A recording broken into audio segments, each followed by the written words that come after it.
How to add nearby on Snapchat. To get started, first of all, open up the Snapchat application on your phone. You will then be taken to the camera screen on Snapchat. Here, you can take snaps and videos and share them with your friends. On this screen, go to the top left corner and tap on your profile.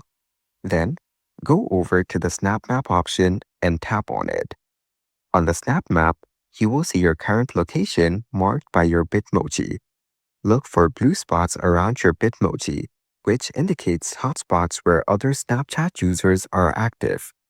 Tap on a hotspot near your location to see your stories from users who have posted snaps from that area. When you find a story you like, tap on the username on your bottom left corner to see the user's profile. Tap on the Add Friend button to send a friend request. Check out stories from popular places around you by tapping on Places and selecting your preferred location. So, by following these easy steps, you can add nearby on Snapchat.